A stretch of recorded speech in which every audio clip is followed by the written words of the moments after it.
With this, I'm going to request Aman Mubarak Sahib to kindly read the Urdu message, which is to those who can understand Urdu much more effectively.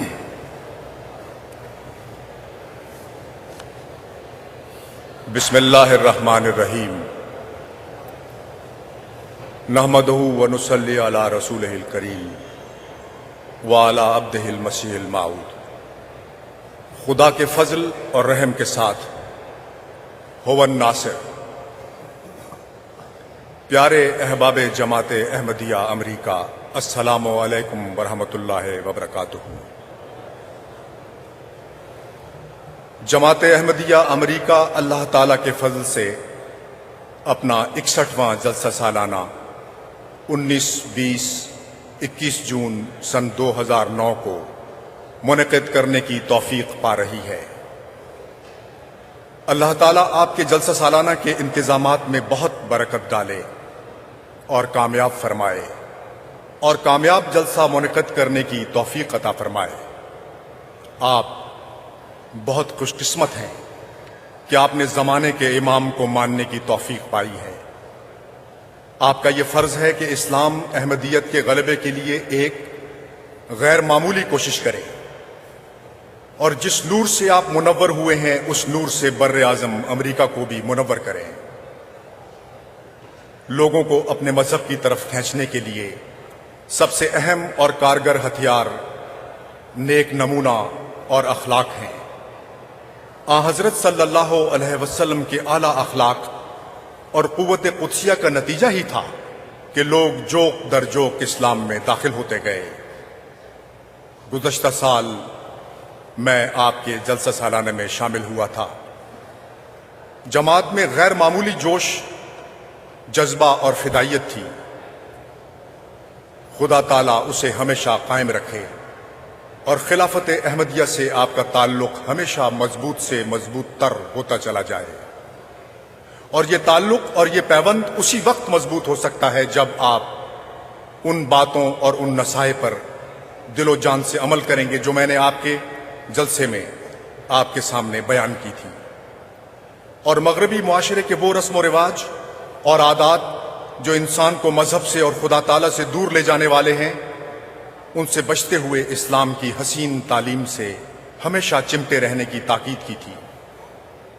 बस आपका हकीकी मानों में खिलाफत से मोहब्बत, वफा और इताअत का ताल्लुक उसी वक्त मजबूत से मजबूत तर होगा जब आप इस्लाम की इस हसीन तालीम पर अमल पैरा होंगे और इन सब नसाए पर अमल करते हुए अपने अमली नमूने पेश करेंगे और अपनी जिंदगियों को ढालने की कोशिश करेंगे। इसलिए आज के जलसे सालाना पर मेरा आपको यही पैगाम है कि अपने अंदर नेक तब्दीलियां पैदा करें, दुनिया के सामने आला अखलाक पेश करें और अपने नेक नमूने से लोगों के दिल इस्लाम अहमदियत की तरफ खींचें। हजरत अक़दस मसीह माऊद अलैहिस्सलाम फरमाते हैं, अगर तुम चाहते हो कि तुम्हें फलाह दारैन हासिल हो और लोगों के दिलों पर फतह पाओ तो पाकीज़गी इख्तियार करो, अक्ल से काम लो और कलाम इलाही की हिदायत पर चलो। खुद अपने तईं संवारो, दूसरों को अपने आला अखलाक फाजिला का नमूना दिखाओ, तब अलबत्ता कामयाब हो जाओगे। बस पहले दिल पैदा करो। अगर दिलों पर असर अंदाजी चाहते हो तो अमली ताकत पैदा करो, क्योंकि अमल के बगैर कौली और इंसानी ताकत कुछ फायदा नहीं पहुंचा सकती। तुम मेरी बात सुन रखो और खूब याद कर लो कि अगर इंसान की गुफ्तगू सच्चे दिल से ना हो और अमली ताकत उसमें ना हो तो वो असर पजीर नहीं होती। इसी से तो हमारे नबी करीम सल्लल्लाहु अलैहि वसल्लम की बड़ी सदाकत मालूम होती है, क्योंकि जो कामयाबी और तासीर फिल कुलूब आप सल्लल्लाहु अलैहि वसल्लम के हिस्से में आई, उसकी नज़ीर बनी आदम की तारीख में नहीं मिलती। और ये सब इसलिए हुआ कि आपके कौल और फेल में पूरी मुताबिकत थी। मेरी ये बातें इसलिए हैं ता तुम जो मेरे साथ ताल्लुक रखते हो और इस ताल्लुक की वजह से मेरे आज़ा हो गए हो, इन बातों पर अमल करो और अक्ल और कलाम इलाही से काम लो تاکہ سچی معرفت اور یقین کی روشنی تمہارے اندر پیدا ہو اور تم دوسرے لوگوں کو ظلمت سے نور کی طرف لانے کا وسیلہ بنو۔ ملفوظات۔ پس آپ بحیثیت جماعت بھی اور انفرادی طور پر بھی دنیا کے سامنے نیک نمونہ پیش کریں، اور یہی آپ کی طرف سے احمدیت کی تبلیغ ہوگی۔ اگر آپ اسلام کو ساری دنیا پر غالب کرنا چاہتے ہیں تو اپنے نفسوں کو پاک کریں اور تقوی اور طہارت کو اختیار کریں۔ اپنے اخلاق اور اطوار ایسے نہ بنائیں جن سے اسلام کو داغ لگ جائے، بلکہ ایسے بنائیں کہ کسی مخالف کو بھی آپ پر نکتہ چینی کا موقع نہ ملے۔ پھر عبادات کا اعلیٰ معیار قائم کریں، دعاؤں پر زور دیں۔ اس دور میں جماعت احمدیہ کا قیام اسی غرض کے لیے اللہ تعالیٰ نے فرمایا ہے کہ خدا تعالیٰ کی محبت لوگوں کے دلوں میں پیدا ہو جائے اور ان میں تقوی اور پاکیزگی پیدا ہو جائے۔ حضرت اقدس مسیح موعود علیہ السلام فرماتے ہیں، اللہ تعالیٰ کسی کی پرواہ نہیں کرتا مگر صالح بندوں کی۔ آپس میں اخوت اور محبت کو پیدا کرو اور درندگی اور اختلاف کو چھوڑ دو، اور ہر ایک قسم کے ہزل اور تمسخر سے مطلقاً کنارہ کش ہو جاؤ، کیونکہ تمسخر انسان کے دل کو صداقت سے دور کر کے کہیں کا کہیں پہنچا دیتا ہے۔ آپس میں ایک دوسرے کے ساتھ عزت سے پیش آؤ، ہر ایک اپنے آرام پر اپنے بھائی کے آرام کو ترجیح دے وے۔ اللہ تعالیٰ سے ایک سچی صلح پیدا کر لو اور اس کی اطاعت میں واپس آ جاؤ۔ نیز فرماتے ہیں، نفسانی جذبات کو بکلی چھوڑ کر خدا کی رضا کے لیے وہ اختیار کرو جو اس سے زیادہ کوئی راہ تنگ نہ ہو۔ دنیا کی لذتوں پر فریفتہ مت ہو کہ وہ خدا سے جدا کرتی ہیں، اور خدا کے لیے تلخی کی زندگی اختیار کرو۔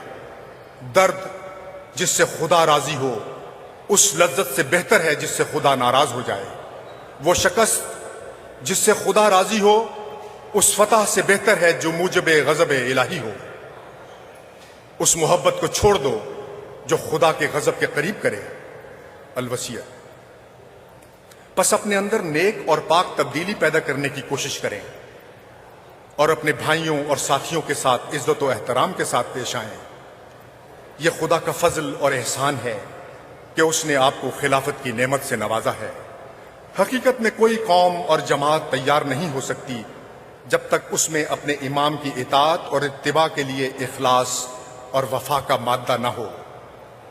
اس لیے آپ اپنے پاکیزہ اور اعلیٰ نمونے دکھاتے ہوئے خلافت احمدیہ سے اخلاص اور کامل وفا کا تعلق قائم رکھیں، اور خلیفہ وقت کے ہر ارشاد پر دل و جان سے لبیک کہیں۔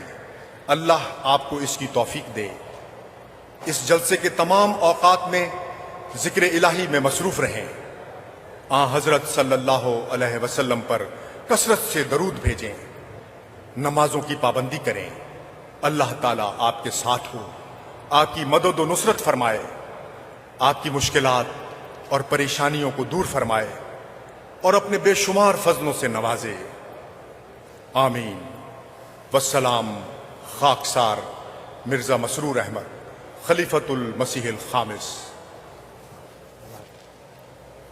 جزاک اللہ۔